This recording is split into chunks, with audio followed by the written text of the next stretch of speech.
Major M A Jalil. Major Jalil হিসাবেই তিনি বেশি পরিচিত। কেউ কেউ তাকে বিদ্রোহী জলিল বলেও ডাকতেন। বলা হয়ে থাকে মুক্তিযুদ্ধে যে কজন সামরিক বাহিনীর কর্মকর্তা জীবন বাজি রেখে যুদ্ধ করেছিলেন তার মধ্যে সবচেয়ে জেদি অফিসার ছিলেন মেজর এম এ জলিল।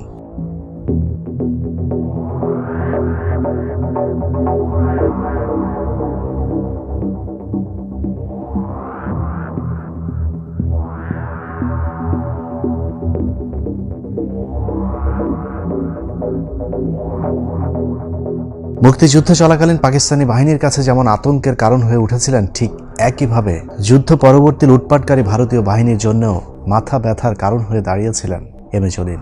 ভারতীয় লুটপাটের বিরুদ্ধে কথা বলবার জন্য কোর্ট মার্শালেরও শিকার হতে হয়েছিল মুক্তিযুদ্ধের সাহসী এই বীরকে। শেখ মুজিবের রক্ষী বাহিনীর বিরুদ্ধেও তিনি এক প্রকার যুদ্ধ ঘোষণা করেছিলেন। তার উদ্যোগেই গঠিত হয়েছিল জাসদ গণবাহিনী।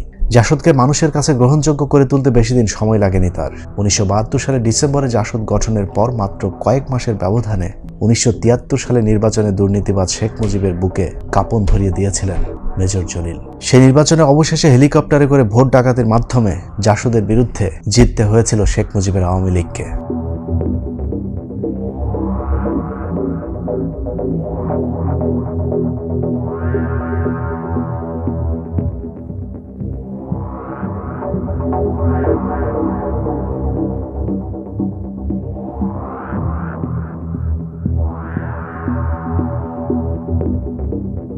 মেজর জলিল কতটা রাজনৈতিক সচেতন ছিলেন সেটা মুক্তিযুদ্ধে যোগদানের বিষয়টি জানলেই বোঝা যাবে।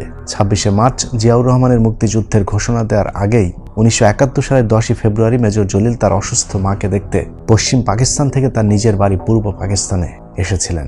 কিন্তু ছুটি শেষ হয়ে গেলেও মেজর জলিল আর পশ্চিম পাকিস্তানে গিয়ে তার চাকরিতে যোগ দেননি। তিনি আগেই ধারণা করে নিয়েছিলেন কিছু একটা ঘটতে যাচ্ছে। ঠিক হয়েছিল তাই। যুদ্ধ শুরুর পর জেনারেল আতাউল গনি ওসমানী এবং জিয়াউর রহমানের পরামর্শে তিনি খুলনা অঞ্চলের দায়িত্ব নিয়ে মুক্তিযুদ্ধে গঠিত 9 নম্বর সেক্টরের অধিনায়কের দায়িত্ব পালন করেছিলেন। যুদ্ধ শেষ হবার পর ভারতের সীমান্ত ঘেঁষে অঞ্চল দিয়ে ভারত সবচেয়ে বেশি লুটপাট চালিয়েছে। শেখ মুজিবের আওয়ামী লীগ সরকার এসব লুটপাটের ব্যাপারে চুপ থাকলেও মেজর জলিলই প্রথম ভারতের লুটপাটের বিরুদ্ধে প্রতিবাদ জানিয়েছিলেন। মেজর জলিল প্রথম ভারতীয় বাহিনীর মুখোমুখি হন 31শে ডিসেম্বর কথিত বিজয়ের মাত্র 15 দিনের মাথায়। 16 ডিসেম্বরের পর থেকে পাকিস্তানি বাহিনীর ফেলে যাওয়া সব অস্ত্রশস্ত্র ভারতীয় বাহিনী লুটপাট করে নিয়ে যেতে শুরু করে, আর তা চলতে থাকে কয়েক মাস ব্যাপী। এরকম লুটপাটের অস্ত্র বহনকারী ভারতীয় বিশাল একটি বহরকে আটকে দেয় মেজর জলিলের নেতৃত্বে বাংলাদেশ সেনাবাহিনী।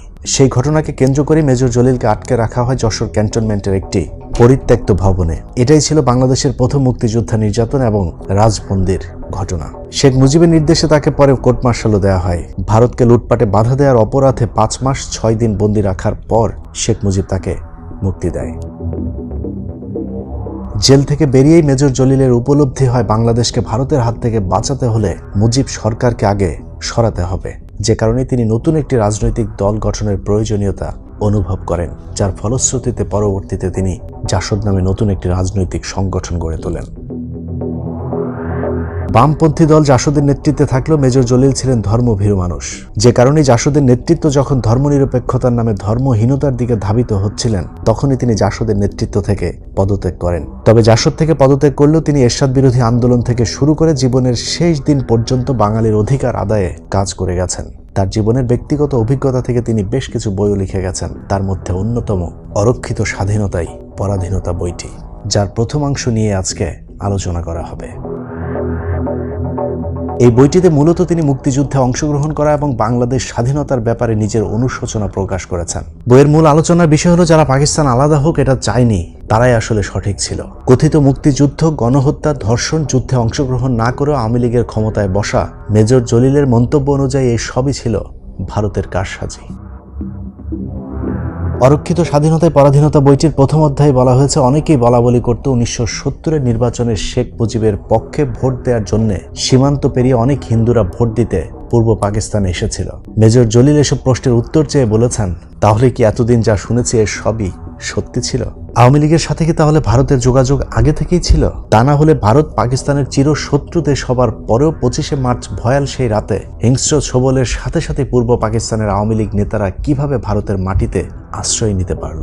ভারতের মতো শত্রু দেশে কোন সাহসে কিংবা কোন আস্থার উপর ভর করে দলে দলে আওয়ামী লীগের লোকজন ভারতের মাটিতে হুমড়ি খেয়ে পড়ল। তাহলে কি গোটা ব্যাপারটাই ছিল পূর্ব পরিকল্পিত? এর পরের লাইনে মেজর জলিল সরাসরি লিখেছেন, তাহলে কি স্বাধীনতা বিরোধী বলে পরিচিত ইসলামপন্থী দলগুলোর শঙ্কা ও অনুমানই সত্যি ছিল? তাদের অনুমান যদি সত্যি হয়ে থাকে তাহলে দেশপ্রেমিক কারা? আমরা মুক্তিযোদ্ধারা নাকি রাজাকার আলবদর হিসেবে পরিচিত তারা? মেজর জলিল সবচেয়ে বেশি আশ্চর্য হয়েছিলেন মুক্তিযুদ্ধের পর এদেশের এক শ্রেণীর মানুষের ইসলাম বিদ্বেষী মনোভাব দেখে। ৭০-এর শেষ এবং ৭১-এর শুরুর দিকে অগ্নিঝরা দিনগুলোতে পূর্ব পাকিস্তানের সংগ্রামী জনগণের মাঝে বিজাতীয়দের চরম ঘৃণা ও বিদ্বেষ পরিলক্ষিত হলেও ইসলামের প্রতি বিদ্বেষ মোটেও পরিলক্ষিত হয়নি, অথবা ধর্মহীনতা আমাদের পেয়ে বসেনি। তৎকালীন সময়ে আওয়ামী লীগ নেতাকর্মীদের মাঝে ধর্মনিরপেক্ষতার নাম গন্ধ শুনতে পাইনি। মুক্তিযুদ্ধে অংশগ্রহণকারী দামাল তরুণ যুবকদের অধিকাংশই ছিল এদেশের মুসলমানদের ধর্মপ্রাণ সন্তান সন্ততি। যুদ্ধের রক্তাক্ত ময়দানেও আমি দেখেছি নামাজ পড়তে, দুরুদ আদায় করতে।